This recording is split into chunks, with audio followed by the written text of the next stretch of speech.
I do not wish them to have power over men, but over themselves.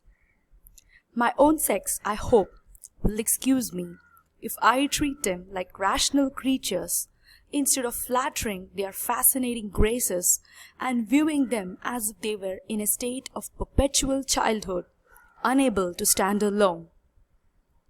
These lines were stated by Mary Wollstonecraft in A Vindication of the Rights of Woman. Feminism, as a piece of criticism, was born with this text, published in 1792.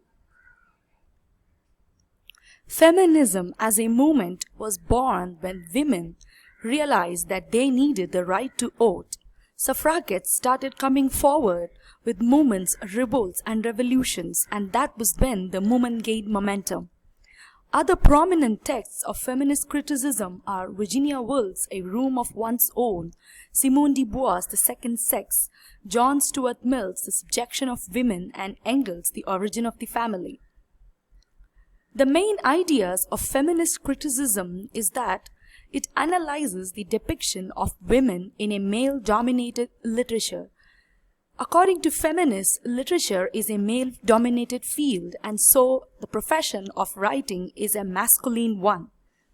The second idea is that women live in a patriarchal society and are constantly bound to obey the laws of man. Woman cannot be seen as alone. She has to be seen in the society of a husband, a father, a son, or a brother. The third idea is that nature of female imagination is totally different from that of the male imagination. I wonder if there is anything called as a female imagination as separate from the male imagination. The fourth idea and the most important concept of feminist criticism is that feminist writers must create a separate language for women. I wonder if there is anything called as a language for women as separate from that as men. Elaine Showalter, who came up with two critical terms, androtexts and gynotexts. As the Greek nomen suggests, andro means man and gyne is woman. Androtexts are books written by men, whereas gynotexts are texts by women.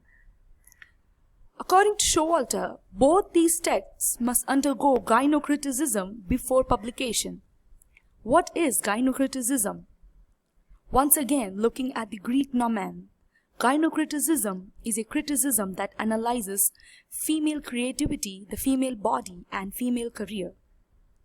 And gynocriticism can be done by both men and women. She came up with three phases of criticism, looking at the history of women writers. The first phase was from 1840 to 1880 and called as the feminine phase. This is where women writers like George Eliot and Jane Austen imitated male writers.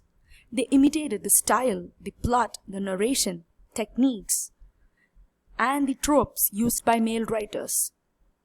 Jane Austen was specially praised by Sir Walter Scott for her novels. The second phase lasted from 1880 to 1920 and was called as the feminist phase. This was when women recognized their rights for voting and stood up as suffragettes. Virginia Woolf stood up as a prominent women movement writer in this period. A Room of One's Own,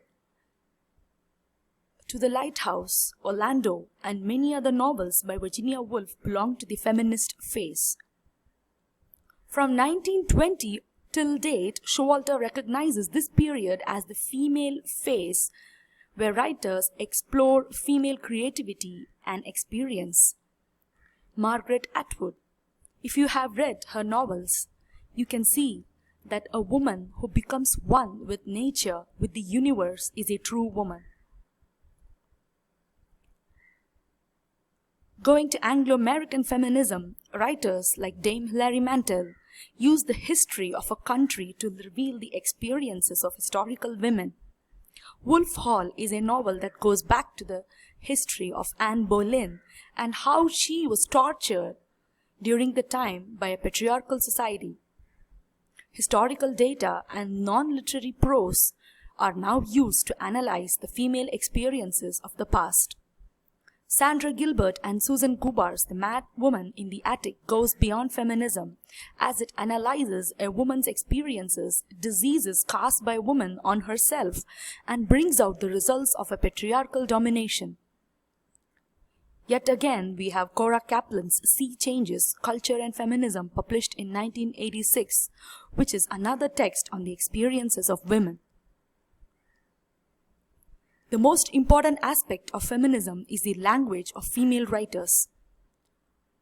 As I already mentioned, writing is a masculine profession. Helene Schickschow introduces the term ecriture féminine in her text The Laugh of Medusa. Ecriture féminine is a writing that is invented by women. It uses a free play of meanings in loosely constructed sentences, and the plot goes beyond the logical. It goes beyond imagination, fantasy, and the writing reaches out to oppressed creatures, other oppressed races, and nature. Julia Kristova's The System and the Speaking Subject introduces something called as a symbolic writing, which is opposed to the semiotic writing. Both these are supposed to be used by women to create a language for female writers. The symbolic writing is orderly, calm, and from the unconscious, whereas the semiotic writing is displaced and from the conscious, and she gives most importance to the semiotic writing.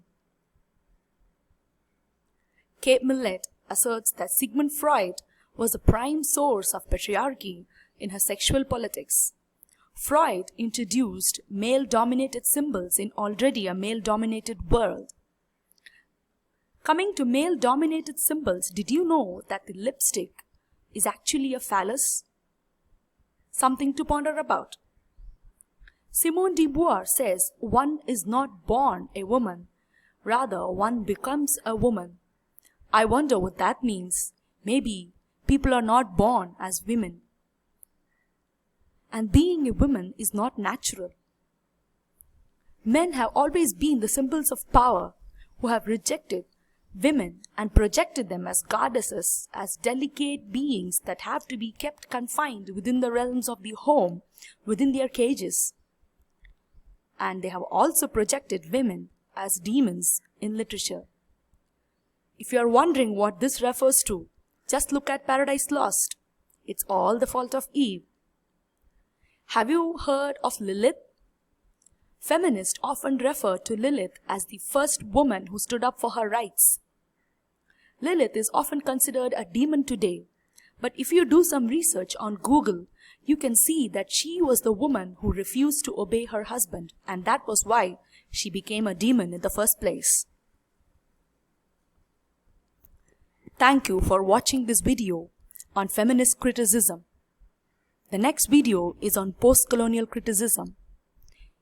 Keep watching and keep wondering what it all stands for. Thank you.